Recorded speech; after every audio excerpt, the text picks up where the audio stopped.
Kapagka nagta-tantrums o humihiga sa kalsada, ang sasabihin po sa kanya, "Ba yan, praning naman yan. Bakit yung mama niyan hindi man lang awatin?" Pero hindi nila alam kung paano namin kinakayang bawat araw. Parang nagjo-judge na po sila. Meron po time na lumapit si Sian sa isang bata, tapos nakita nung magulang, tapos kinuha po nung magulang yung bata. Tapos feeling ko po nun parang may sakit na malala yung anak ko kasi parang pinapalayo niya yung anak ko sa doon sa anak niya.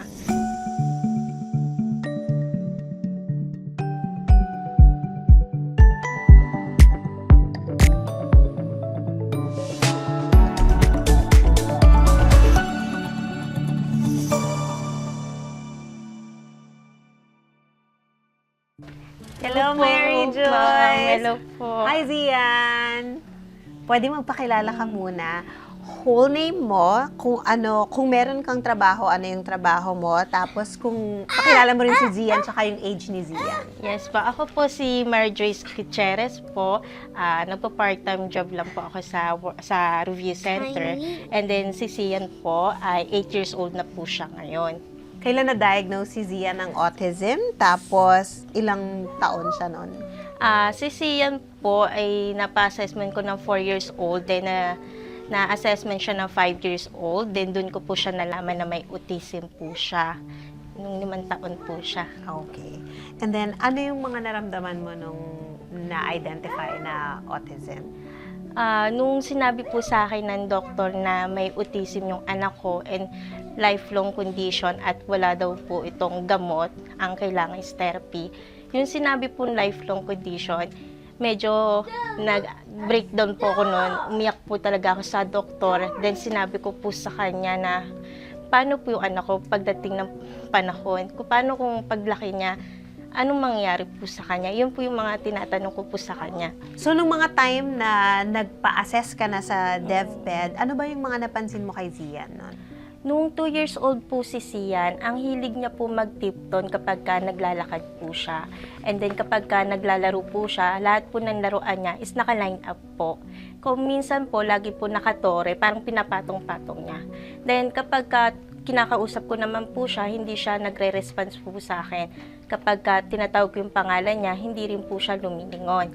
Isa sa mga kapatid ko po nag-suggest na ipa-assessment ko yung anak ko dahil parang may kakaiba sa kanya. Kaya doon ko po nagkaroon akong idea na ipa-assessment po siya. Okay. Sa mga nabanggit mo kanina, yung mga tiptoeing, yung mga playing na ganon, may malaki na ba tayong pagbabago ngayon na 8 years old na si Zian? Yes po, hindi na po siya nagtitipton, tsaka hindi na rin po siya nagla-line up ng toys. And then kapag tinatawag ko naman yung pangalan niya, lumilingon na po siya. Yun po yung mga improvement po ni Sian ngayon.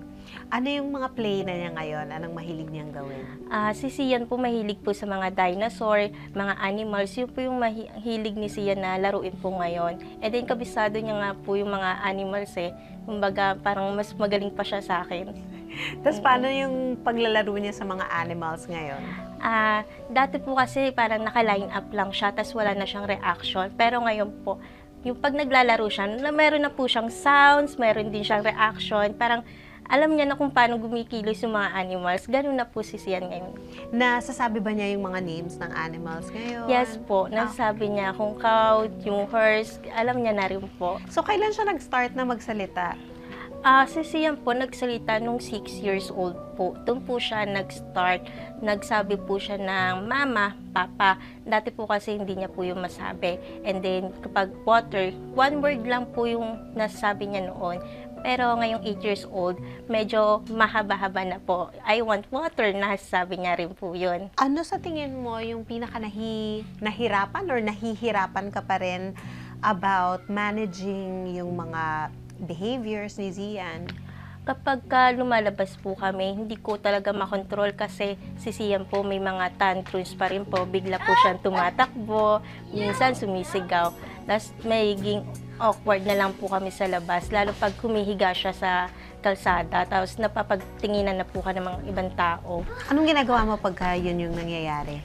Kapag ganun po, hindi ko na lang po yung pinapansin. Mas nag-focus na lang po kay Sian kung anong pwede ko siyang matulungan. Kasi baka po mag-breakdown ako pagka isipin ko pa yung mga sasabihin po nila. Ano so far yung parang pinaka-proud ka na nakitang achievement ni Zian? Yung mga bagay na hindi niya kaya pero ngayon kaya niya na po. Tulad nung yun yung pina-assessment po siya. May garapon po doon, then yung mga bola. And then sinabi sa kanya, i-shoot yung bola doon sa garapon. That time, sobrang nagwawala si Zian at hindi niya po talaga kaya. And then naiyak din ako kasi parang simple lang naman yun, but hindi niya magawa. Pero ngayon po, kahit ilang beses niya ipasok yung bola doon sa garapon, kaya niya na po. Kaya sobrang proud po ako sa kanya na kaya niya na po gawin yun. Ano ang effect ng financial capacity sa pagsusupport ng batang autistic? Sobrang hirap po, lalo na po sa amin na minimum salary lang po. Hindi po namin ma-provide yung therapy. Ang therapy po sobrang mahal po. Sabi ko nga, bata pa lang ang anak ko pero parang nagpapaaral na ako na kolehiyo. Sobrang struggle po. At dumating po sa point na pinatherapy ko naman po siya. Kaso na-short po talaga kami. Kaya talaga dumating na napa-stop ko siya dahil sa sobrang mahal na therapy. At hindi naman po sapat yung pera namin para doon. So, anong ginawa niyo nung time na na-stop kayo ng therapy? Nung nag-stop po kami ng therapy, lahat ng pinag-aralan niya doon sa therapy, yun yung ginagawa ko sa bahay. Continue lang po kami. Then gumawa din po ako ng schedule para sa bahay.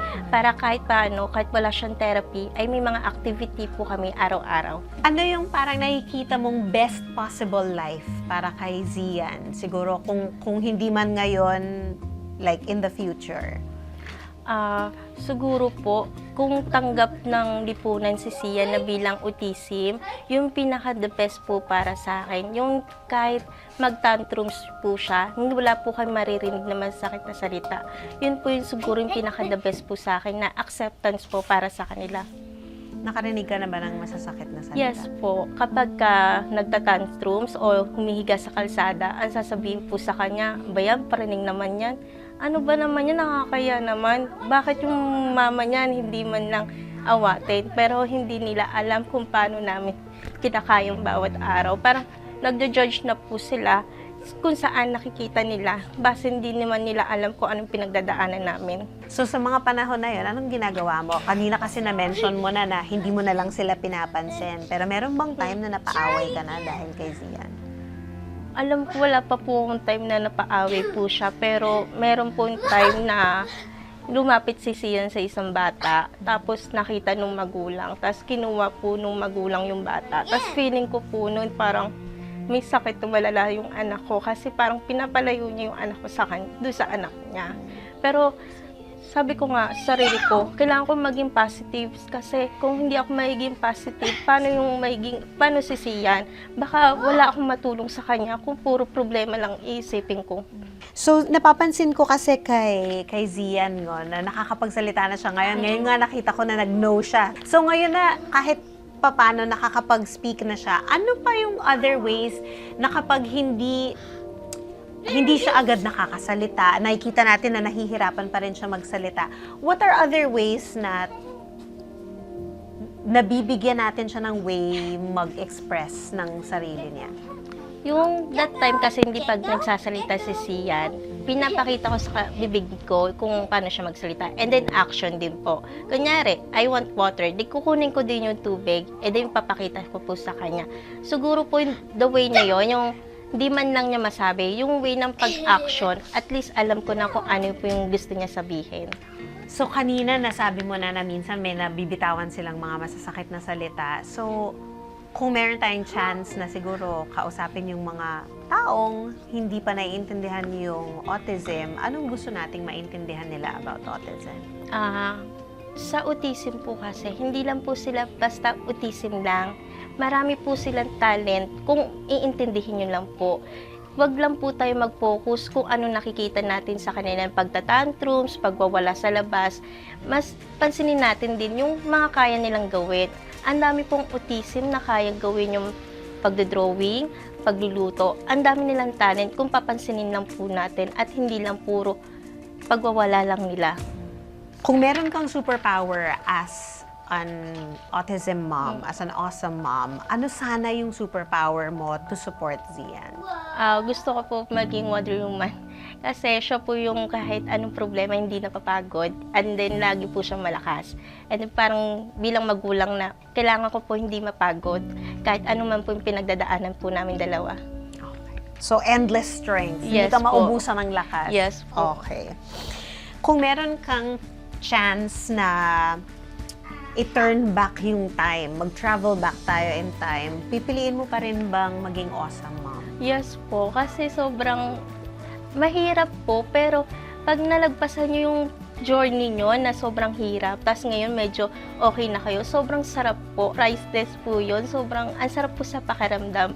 Sabi ko nga sa sarili ko, para akong nanalo sa loto. Kahit, alam niyo yung journey namin ni Sia, na sobrang hirap na pinagdaanan namin, tapos nakikita ko na medyo okay na kami. Yun po yung pinakamasarap po sa akin. Ano yung mga pinaka-favorite mo about Zian ngayon sa mga nagagawa niya ngayon? Or yung nung favorite mo na parang pag-uugali niya? Ano po, ang pinaka-favorite ko po sa kanya, mahilig po siya kumanta. Then yung kahit anong kanto po, parang kabisado niya lahat ng pinapanood niya. Yun siguro yung pinaka-favorite ko po sa kanya. And then, ang galing niya rin po mag-memorize. Alam niyo po, may pinuntahan po kaming isang lugar na isang beses lang po namin pinuntahan. And then, binalikan ulit po namin yon. Kabisado niya pa rin po kung asan po kami nagpunta. Kaya sobrang sabi ko, oh, wow, autism siya pero ang talis ng memory niya. Paano niya napakita sa iyo na naalala niya yung mga pinuntahan niya? Parang nagtuturo ba siya kung saan kayo pupunta? Yes po. Minsan siya po yung nauna. Kumbaga, tumakbo na siya doon sa pupuntahan namin. Kaya sabi ko, ang galing naman ng anak ko. Kahit ganyan siya, sobrang nakaka-proud. Zian, sobrang nakaka-proud ka. Kasi lahat ng mga pinagdaanan mo, sobrang nilagpasan mo. At kahit na mahirap para sa'yo, talagang wala lang sa'yo. At ang sarap maging awesome, ma'am. Kung pipiliin ako, kung ilang beses ako maging awesome, siguro ko po, mga 100 times gusto ko maging awesome, ma'am, para sa kanya. Thank you so much, Zian. Thank you, Mary Joy. This video is sponsored by Milo Speech Buddy.